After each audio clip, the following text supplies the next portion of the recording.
Hello, what's up mga ka-J-Vlog? Welcome ulit sa panibagong video, and for today's video, mag-i-introduce ako sa inyo ng isang napaka-importante na pwede natin maggamit sa pang-araw-araw. Isang 4G LTE mobile Wi-Fi or pocket Wi-Fi, o ang Mercosys 4G LTE mobile Wi-Fi. Maganda kaya to? Tara mga ka-J-Vlog, check natin.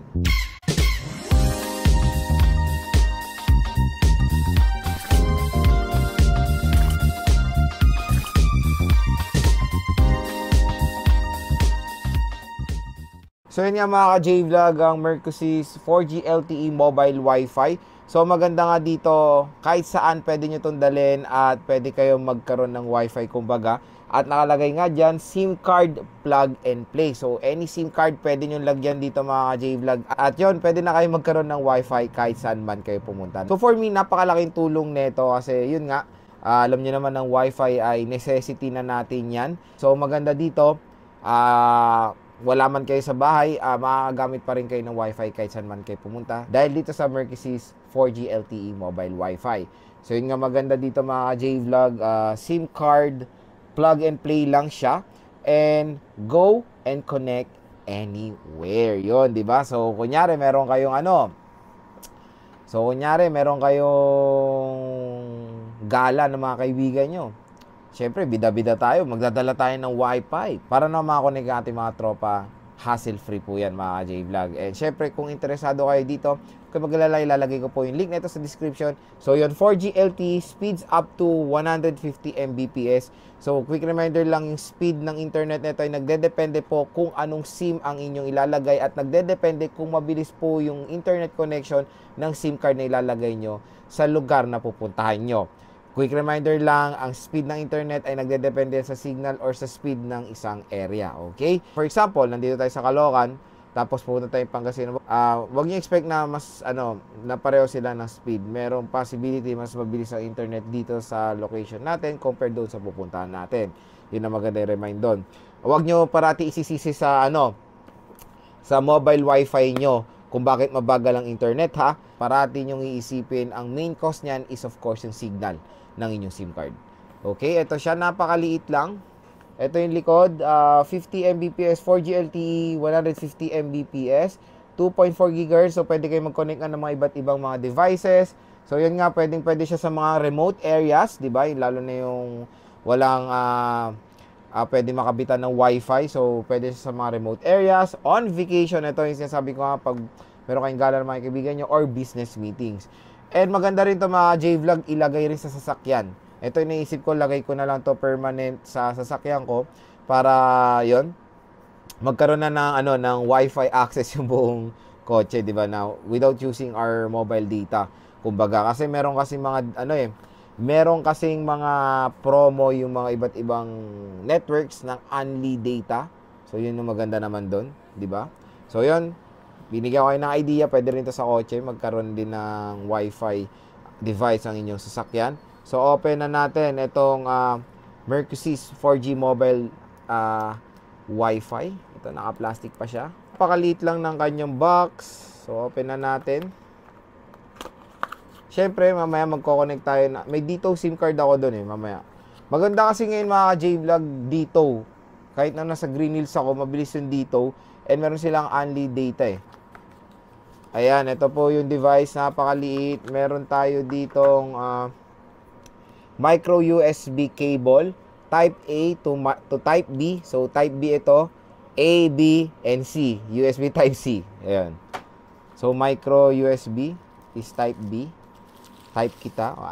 Ito na yung device mga ka-J-Vlog. So maganda naman yung texture, pero sa akin kasi nangingilo ko pag ginawa ko yung ganitong texture. Ayan pero maganda yung texture niyan, iwas fingerprint. So ito yung device, ayan siya. Napakaliit lang.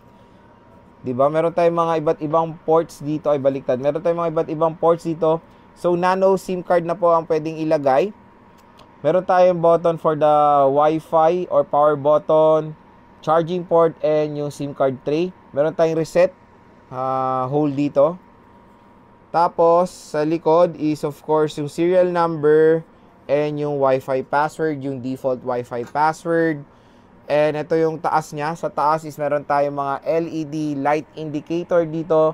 Meron tayong Wi-Fi, battery, and hindi ko alam itong nasa gitna.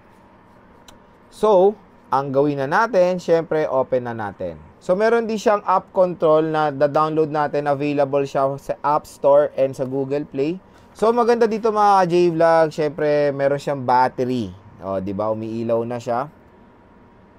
O, diba? So, hindi nyo na kailangan isaksak. Syempre, for portability nga, kailangan may battery rin to. Ayan siya, pocket Wi-Fi nga eh. Okay, nagbi-blink na yung Wi-Fi icon and yung power. So, yun nga, meron tayo ditong installation guide. Download natin yung application. So, yan mga J-Vlog, na-download na natin yung Mercosys application. At yun nga, ang pinakauna nyong gagawin is kailangan nyo pong mag-sign up na account. So, mag-enter lang kayo ng email nyo. Yun lang. So, yan. Let's begin. Paint your home Wi-Fi. So, what is your device setup? Ito, mobile Wi-Fi. So, I already permission. So, yun. Pinapa-insert nyo yung ating SIM card. Pinapaano nyo na yung ating SIM card. Ang ginamit nating SIM card is GoMo. So, maganda dito yung pag-insert ng SIM card niya. Parang ano lang. Parang memory card. Parang memory card lang. Pupush mo lang para mag-eject. So, na-insert na. Make sure na naka-power on. Make sure na naka-power on daw. Ayan, naka-power on. Next. So, ngayon, i-connect natin siya sa ating Wi-Fi. Ang default name niya is Mercosys. Ito. Ang password is nasa likod po ng router nyo. So, enter nyo lang yung password sa likod ng router. Okay, na-enter na natin. Connected na ba? Tingnan natin. Bam! Connected na tayo agad sa Mercosys Wi-Fi. Ayan, na-search yung ating device. Login to MT1110. So, pwede natin lagyan ng password. Lagyan natin ngayon ng password. So, maganda doon. Pwede natin set up ng password, di ba? Okay, already set up. Bam! Detecting internet connection type. So, yan. Na-detect niya rin kung anong SIM card yung nakalagay dito sa ating Mercosys mobile Wi-Fi. So, Globe. GoMo is part of Globe din. So, create your Wi-Fi network. So, pwede kayo mag-set ng Wi-Fi password na. So, maganda dito is very basic lang, di ba? Merong application to help you to set up the internet. So, maganda doon. Pwede nyo nang i-set up right away sa application yung name ng Wi-Fi and yung password. Meron kasi rin yung traditional na merong IP address kayo pupuntahan, di ba? Yung may admin, ganun-ganun, tas password is default. Doon yung set up yung Wi-Fi name. Dito, merong application na one-stop na lang siya. So, yan, pinapaano niya na tayo, enter na tayo ng Wi-Fi name. Ano kayo magandang Wi-Fi name? Let's check. Okay, apply. So, nag-enter na tayo ng name ng ating Wi-Fi. Applying your settings. Napakagandang i-recommend nitong Mercosys mga ka-J-Vlog dahil yun, easy access lang siya, very lightweight, di ba? Mas mabagaan pa to compare sa aking smartphone. Solid. And of course, rechargeable anywhere you go. Meron kayong Wi-Fi, di ba? Hindi lupet. So, done. So, ito na yung ating Wi-Fi name.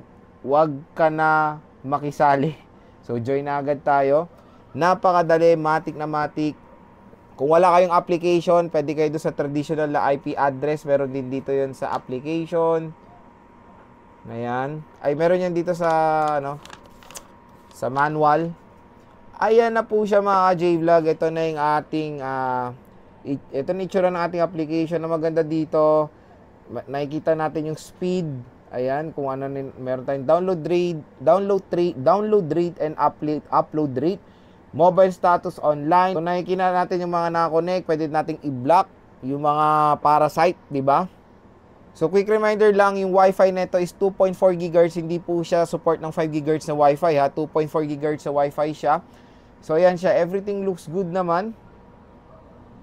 Ayan, meron siyang battery. Sa battery, wow, nakikita rin natin yung battery percent dito. So, 48%, pero meron din tayong power saving mode. When enabled, you can save power by changing the Wi-Fi range and auto-disable time. So, yun ang maganda doon. Pwede nyo ibahin yung range kung malayo, malapit, or yung medium lang para makasave ng battery. The longer the range, mas malakas siyang kumonsumo ng battery. So, medium lang tayo para safe lang naman. At pag hindi nyo ginagamit yung Wi-Fi, meron siyang auto-disable by 10 minutes. Pwede nyo yan iset. System. Ayan, system time. Meron din dyan. Pwede natin yung password. And siyempre, pwede rin natin update yung ating router. Quick setup. Tingnan natin. Detecting internet connection type. So, ayan na. Ayan yung ginawa natin kanina, yung quick setup. So, quit na natin yan. Data settings. So, nakikita rin natin dito yung consume natin sa ating pocket Wi-Fi or sa mobile Wi-Fi natin. So, pwede rin tayo mag-data usage limit. Wow! So, for internet. So, yan yung internet natin. Maganda rin dito yung text message ng SIM card nyo ay pwede nyo pong mabasa dito sa application. For example nga, meron kayong gagawing promo. Kasi bumili lang kayo ng dedicated SIM card dito. Syempre, hindi nyo na mabasa yung text dito. Meron dito sa application, pwede kayo mag-send, new message. Napakaganda, very helpful yung application. Pwede na kayo mag-text right away dito. For example, magre-register kayo ng promo. Yun mga ka-J-Vlog, gustong-gusto ko pong i-recommend sa inyo itong Mercosys Mobile Wi-Fi. 4G Mobile Wi-Fi siya. At napakagaan lang netong mobile Wi-Fi na to. Napakagaan, anywhere you go, paniguradong meron na kayong Wi-Fi sa inyong bulsa. So, kung interesado kayo dito sa Mercosys 4G mobile Wi-Fi, huwag kayo mag-alala, ilalagay ko po yung link nito sa description box. Bumili na kayo nito. Paniguradong malaking tulong po ito sa inyo.